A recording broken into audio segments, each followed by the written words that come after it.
Looking for a new career?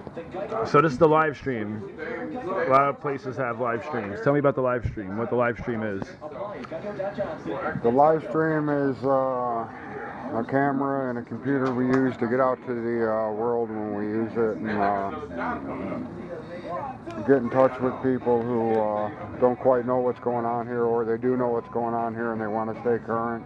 And it's just another media tool we use to get out to the world. No. I just moved actually, so besides some of the financial meeting that I just came from, I'm going to go to the direct action, but I was basically at home just trying to unpack. Busy day. What was financial like? It wasn't too bad. It was basically just the 5 or 6 members that were selected to be on the 501c3 with the Buffalo Federal Credit Union, and we're trying to bang out the details with that, as well as get a new lockbox because one was damaged here, so we've been working on that, trying to get one that's going to be suitable and efficient here. Proposed during this strategic meeting tonight that Occupy Buffalo join forces with Occupy New York State. It passed. My day was good, except that I didn't get to bed until 5 o'clock in the morning because I was too busy doing video work. I know, I feel your pain. I'm sure you do. How about you? You feel my pain? Oh, all the time. We are hosting a teach-in on creating your North Star, which is a vision for what's possible in your life, and a North Star guides you on your path towards remaining aligned and being aligned with your greater vision and possibilities for your life. So, yeah, that's what it's all about. What do you know about the fire marshals coming in today? Expecting? Yeah, we almost got kicked out for a propane tank. A little, you know, a little acetylene torch. Was it? Yeah, it was like a butane torch or something.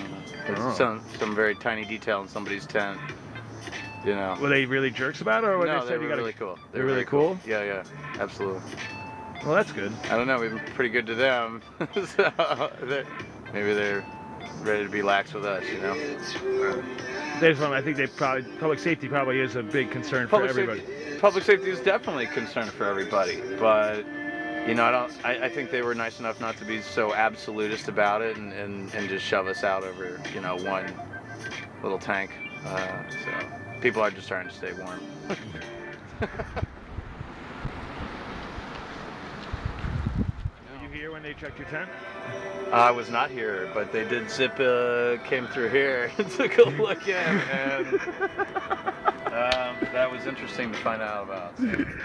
Direct action is a direct action taken towards a target that directly affects their process, whether it be business or anything else of that nature, I guess. A lot of what happens in our direct action meetings are not direct actions, but are more passive type actions where we're not directly affecting the source, but we're kind of like informing people, so it's like secondhand direct action. The proposal is to have a continuous canvassing operation on the National Defense Authorization Act. John and I will print up the literature first thing tomorrow morning.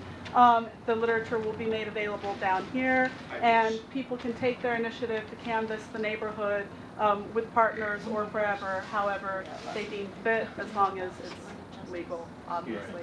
And then the friendly amendment to that, which we've also accepted, is that I will bring down a copy of the National Defense Authorization Act in full for people to read down here. Gillibrand both have offices on Exchange Street, which is a bit of a ways, but if you wanted to do a march, that might be a good place to go. Particularly if you have I think Slaughter's got one in Niagara Falls.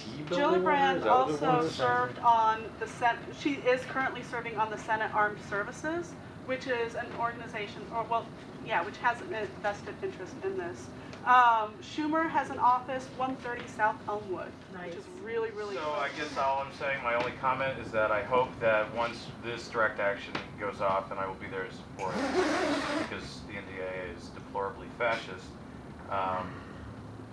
that I really hope we can start a campaign against the real purveyors of what's actually going on here.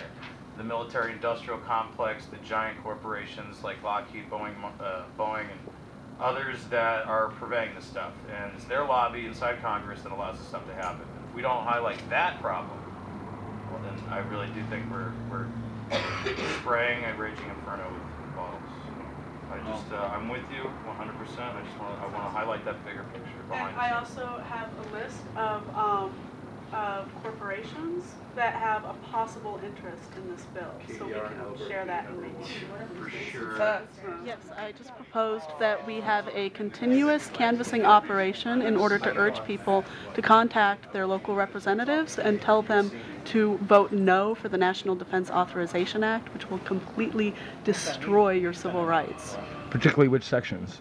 Particularly sections 1031 and 1032 of the version that was the day before yesterday. They just got out of a session where they were marking it up, so the section numbers may have changed, but they're the sections having to do with the detention of suspected terrorists. According to the NDAA bill, if you have more than 7 days worth of food in your home, you're considered a hoarder and may be involved in terrorist activities. If you have made, look at the bill, it's on the bill. If you homeschool your children, if you have been seen using any website that any kind of dissent, they call it being belligerent to the state.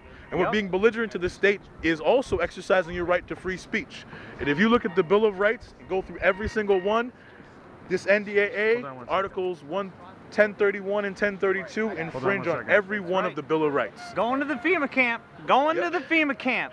Is this what democracy looks like? Did they have